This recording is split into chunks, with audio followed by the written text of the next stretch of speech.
इस वाली वीडियो के अंदर हम डिस्कस करेंगे क्लिनिकल एस्पेक्ट के किसका ascending limb of loop of annular clinical aspect और इनिशियल पोर्शन ऑफ डीसीडी का। तो दोनों के क्लिनिकल एस्पेक्ट को हम यहाँ पे डिस्कस करेंगे और हम डिस्कस करेंगे यहाँ पे डायूरेटिक्स के मैकेनिज्म ऑफ एक्शन के बारे में। तो एक बहुत फेमस ग्रुप ऑफ ड्रग है जिसको हम कहते हैं loop diuretics, right, like ethacrynic acid और दूसरे मेडिसिन भी हैं। जो लूप डायूरेटिक्स हैं वो बेसिकली बहुत कॉमनली यूज होते हैं और उनका काम होता है बीपी को कम करना बेसिकली। तो वो हाइपरटेंशन की मेडिसिन को ट्रीट करते हैं और वो डायूरेसिस करते हैं, यानी कि यूरिन की प्रोडक्शन को बढ़ा देते हैं। Okay, so how do they work? सबसे पहले हम बात करते हैं लूप डायूरेटिक्स का। देखो, डायूरेटिक्स बहुत प्रकार के होते हैं, बहुत है। कहाँ एक्शन करते हैं, पोटेशियम को सेव करते हैं, पोटेशियम को मोर रिलीज कर रहे हैं, ये सारी चीज़ें अफेक्ट करती हैं। अभी हम जानने वाले हैं लूप डायूरेटिक्स के बारे में। और लूप डायूरेटिक्स बहुत पावरफुल डायूरेटिक्स में से एक है और बहुत कॉमनली यूज भी होते हैं जनरली होम्स और हॉस्पिटल्स के अंदर।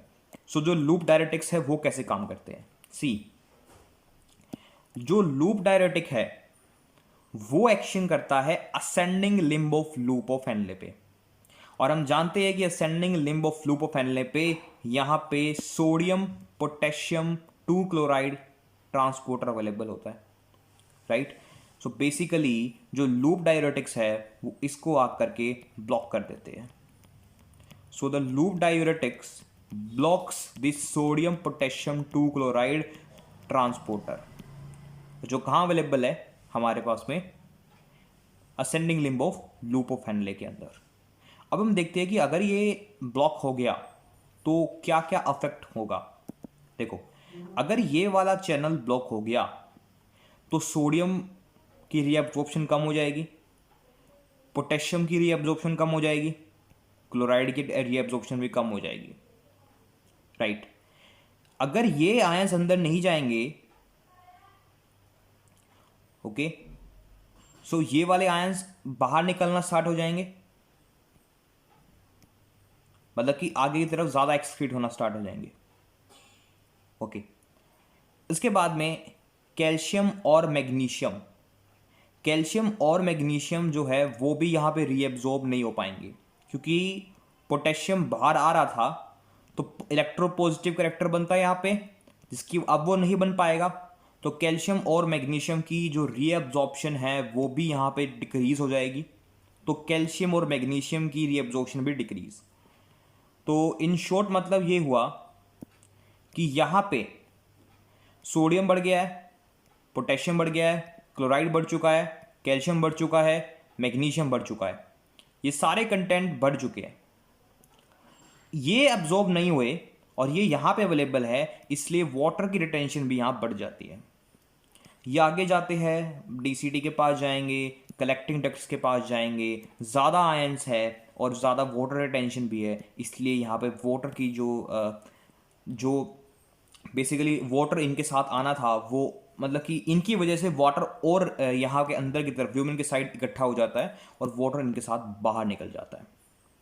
क्योंकि यहाँ पे असेंडिंग लिम्ब के अंदर लगभग 25% सोडियम की रीअब्जॉर्प्शन होनी थी, वो नहीं हुई। इसका मतलब ये हुआ कि एक्स्ट्रा 25% सोडियम निकलेगा तो उसके साथ साथ वाटर भी निकल जाता है, क्योंकि एक्स्ट्रा 25% वाटर निकल रहा है, सोडियम निकल रहा है, तो इसलिए वाटर भी वहाँ पे रिलीज होना स्टार्ट हो जाता है। इसलिए अगर वाटर निकल गया तो ब्लड की वॉल्यूम डिक्रीज हो जाएगी और हाइपरटेंशन जो है उसकी ट्रीटमेंट स्टार्ट हो जाएगा। तो ये इनका एक्शन है। कॉम्प्लिकेशन क्या है? कॉम्प्लिकेशन ये है कि इनके एक्शन की वजह से जो कैल्शियम है, जो मैग्नीशियम है, इनका रीअब्जॉर्प्शन भी बहुत डिक्रीज हो जाता है। तो कैल्शियम की एक्सक्रीशन भी बढ़ जाती है। तो इससे दो इफेक्ट होते हैं। जनरली अगर वुमेन का केस है तो कैल्शियम की एक्सक्रीशन बढ़ने से उसको ऑस्टियोपोरोसिस का खतरा बहुत बढ़ जाता है। दूसरा, जो स्टोन्स बनने के चांस है, क्योंकि कैल्शियम यहां से आ रहा है और ऑक्सलेट पीसीटी से आ रहा है, कैल्शियम ऑक्सलेट जो कि स्टोन्स है किडनी के, वो बनने के चांसेस भी ज़्यादा हो जाते हैं।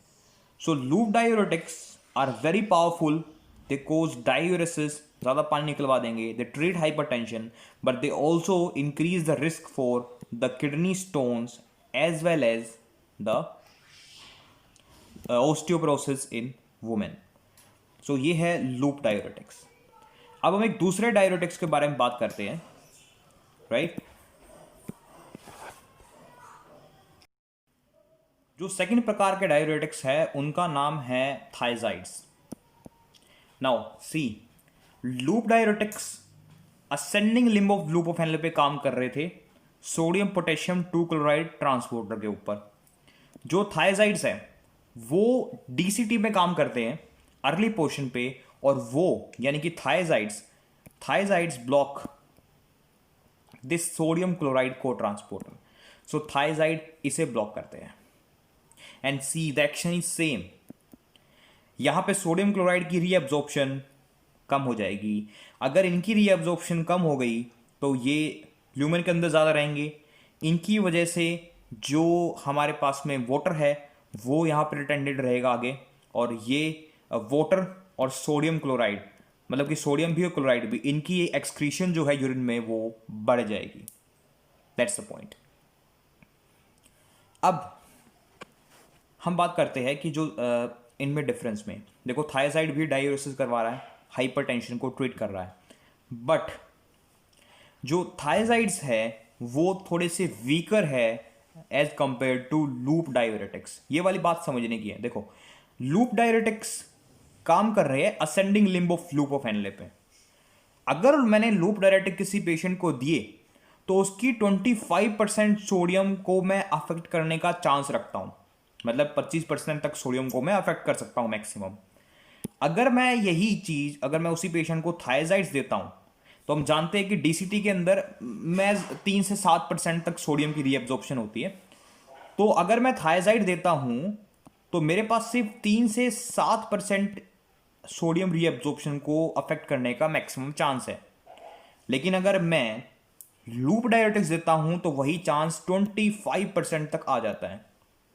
तो इसका मतलब साफ हुआ कि अगर मैं लूप डाययूरेटिक्स देता हूं तो मैं ज़्यादा परसेंटेज ऑफ सोडियम को अफेक्ट कर रहा हूं, और उसी की वजह से मैं क्या कर रहा हूं, जो वाटर है उसको ज़्यादा रिलीज कराऊंगा. तो loop diuretics are more powerful than thiazides. पहली बात तो ये. दूसरी बात ये है कि थायजाइड का फ़ायदा ये है कि ये हाइपरटेंशन को तो ट्रीट करता ही है, क्योंकि इसने सोडियम को रिटेन कर लिया. सोडियम एक्सक्रीट होगा यूरिन में तो वाटर भी जाएगा. दूसरा ये कि ये ऑस्टियोपोरोसिस के चांस को कम कर देता है. ये कैल्शियम की रीएब्जॉर्प्शन को बढ़ा देता है. Now that is a interesting point कि ये कैल्शियम की रीएब्जॉर्प्शन को कैसे बढ़ाता है. सी, देखो, जबकि जो लूप डाययूरेटिक्स थे वो कैल्शियम को ज्यादा एक्सक्रीट करवा रहे थे, तो ऑस्टियोपोरोसिस का खतरा ज्यादा था. लेकिन जो थायजाइड्स है वो कैल्शियम की रीएब्जॉर्प्शन को इंक्रीज करवाते हैं. ये कैसे करवाते हैं? सी, अगर हम इस वाले डायग्राम को जूम करें, देखो, अगर मैंने इस चैनल को ब्लॉक कर दिया तो मेरे पास में जो सोडियम की एंट्री थी अब वो नहीं हो पाएगी. तो सोडियम एंटर नहीं कर रहा. अगर यहाँ पे सोडियम ही नहीं है तो ये जो पंप है, ये जो सोडियम पोटेशियम पंप है, ये किसको बाहर फेंकेंगे? ये सोडियम को बाहर फेंक रही है, और मैं कह रहा हूँ यहाँ सोडियम ही नहीं है. तो इनका जो काम करने का इनका जो आउटपुट है वो काफ़ी डिक्रीज हो जाएगा. वो अफेक्ट ना हो इसकी वजह से ये जो पंप है sodium calcium pump, sodium calcium anti porter जो है ये ज़्यादा काम करना स्टार्ट कर देता है. ये ज़्यादा एक्टिव हो जाता है और ये सोडियम को और अंदर लेके आ रहा है, क्योंकि भाई सोडियम पोटेशियम पंप को सोडियम चाहिए. सोडियम इधर से आ नहीं रहा, तो सोडियम इनको कहाँ से मिलेगा? इस एंटी पोर्टर से. ये एंटी पोर्टर ओवर एक्टिव होता है, सोडियम आना शुरू हो जाता है, ये पंप यहाँ पे काम करना स्टार्ट कर देते हैं. जैसे ही ये ट्रांसपोर्टर ओवर एक्टिव होता है तो कैल्शियम भी ज़्यादा निकलना बाहर स्टार्ट हो जाता है, और कैल्शियम ज़्यादा बाहर निकलना स्टार्ट हो गया, कंसंट्रेशन ग्रेडियंट बढ़ जाएगा और कैल्शियम अंदर आना स्टार्ट हो जाएगा. सो इसी वजह से थायजाइड्स का बिल्कुल एक अपोजिट सा एक्शन है लूप डाययूरेटिक्स के लिए. थायजाइड्स कैल्शियम की एब्जॉर्प्शन को बढ़ा रहे हैं, थोड़ा वीक एक्शन है हाइपरटेंशन के लिए. Loop diuretics are more powerful diuretics. Okay, so that is another point. और इनसे कोई खतरा वतरा नहीं है किसी भी किडनी के स्टोन्स का, और ना ही ऑस्टियोपोरोसिस का, but they are less powerful. That is the thing to notice. Thiazides act कर रहे हैं इनिशियल पोर्शन ऑफ डीसीटी पे, लूप डायरेटिक्स एक्ट करते हैं ascending limb of loop of Henle पे। Okay, and that was all about the necessary concept. और एक बात जो याद रखने की है वो ये है कि थायजाइड्स और लूप डायरेटिक्स दोनों के दोनों है पोटेशियम ट्रैशिंग डायरेटिक्स। तो इसको ऐसे याद रखो कि ये दोनों के दोनों जो है पोटेशियम की एक्सक्रीशन जो है यूरिन में उसको बढ़ा देते हैं।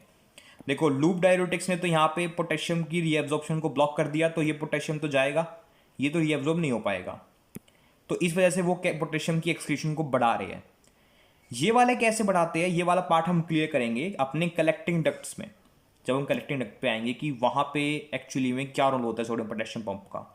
अभी के लिए याद रखना कि जो थायजाइड्स है, जो हमारे पास में लूप डायरेटिक्स है, दोनों के दोनों पोटेशियम की एक्सक्रीशन को बढ़ा देते हैं, राइट। सो कैलीयूरेसिस हो जाता है, मतलब कि यूरिया जो हमारे पास में यूरिन है उसके अंदर ज़्यादा पोटेशियम का आना, वो कंडीशन यहाँ पे डेवलप होती है। सो that is another point two remember. कुछ ऐसे डायरेटिक्स भी होते हैं जो बेसिकली कैल्शियम को जो बेसिकली पोटेशियम को सेव करते हैं, ये वाले पोटेशियम को एक्सक्रीट करवा रहे हैं। कुछ ऐसे भी होते हैं जो पोटेशियम को सेव करते हैं, वो आने वाले वीडियोज़ के अंदर हम देखेंगे। Thank you.